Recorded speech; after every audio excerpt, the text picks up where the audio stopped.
ಕೇಂದ್ರ ಬೃಹತ್ ಕೈಗಾರಿಕಾ ಮತ್ತು ಉಕ್ಕು ಸಚಿವ ಎಚ್.ಡಿ. ಕುಮಾರಸ್ವಾಮಿ ಹಾಗೂ ರೈಲ್ವೆ ಖಾತೆ ರಾಜ್ಯ ಸಚಿವ ವಿ. ಸೋಮಣ್ಣ ಜಂಟಿಯಾಗಿ ಇಂದು ಬೆಂಗಳೂರಿನ ಸಂಗೊಳ್ಳಿ ರಾಯಣ್ಣ ರೈಲು ನಿಲ್ದಾಣದಿಂದ ಮೈಸೂರಿನವರೆಗೆ ವಿಂಡೋ ಟ್ರೇಲಿಂಗ್ ಪರಿವೀಕ್ಷಣೆ ನಡೆಸಿದರು. ಒಡೆಯರ್ ಎಕ್ಸ್‌ಪ್ರೆಸ್ ರಾಮನಗರದಲ್ಲಿ ನಿಲುಗಡೆ ಬಗ್ಗೆ ರೈಲ್ವೆ ಮಂಡಳಿಯಿಂದ ಅನುಮತಿ ಸಿಕ್ಕಿದ ಬಳಿಕ ಸಚಿವರು ಈ ಪರಿಶೀಲನೆ ನಡೆಸಿದರು.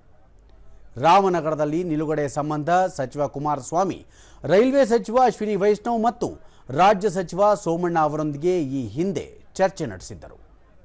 ಸಚಿವರೊಂದಿಗೆ ದಕ್ಷಿಣ ನೈಋತ್ಯ ವಿಭಾಗೀಯ ರೈಲ್ವೆ ವ್ಯವಸ್ಥಾಪಕರು ಸೇರಿದಂತೆ ಹಿರಿಯ ರೈಲ್ವೆ ಅಧಿಕಾರಿಗಳು ಉಪಸ್ಥಿತರಿದ್ದರು. ಮಾರ್ಗದುದ್ದಕ್ಕೂ ಕೆಳ ಮತ್ತು ಮೇಲ್ಸೇತುವೆಗಳ ನಿರ್ಮಾಣ ಹಾಗೂ ಅಭಿವೃದ್ಧಿ ಕಾಮಗಾರಿಗಳನ್ನು ಖುದ್ದು ವೀಕ್ಷಿಸಿ ಪರಿಶೀಲನೆ ಮಾಡಲಾಯಿತು. ಮಂಡ್ಯ ಮತ್ತು ರಾಮನಗರ ಹಾಗೂ ಮೈಸೂರು ಲೋಕಸಭಾ ಕ್ಷೇತ್ರಗಳ ಕುರಿತ ರೈಲ್ವೆ ಬಾಕಿ ಯೋಜನೆಗಳ ಬಗ್ಗೆಯೂ ರೈಲ್ವೆ ರಾಜ್ಯ ಸಚಿವರು ಮತ್ತು ಉನ್ನತ ಅಧಿಕಾರಿಗಳೊಂದಿಗೆ ಕುಮಾರಸ್ವಾಮಿ ಚರ್ಚಿಸಿದರು.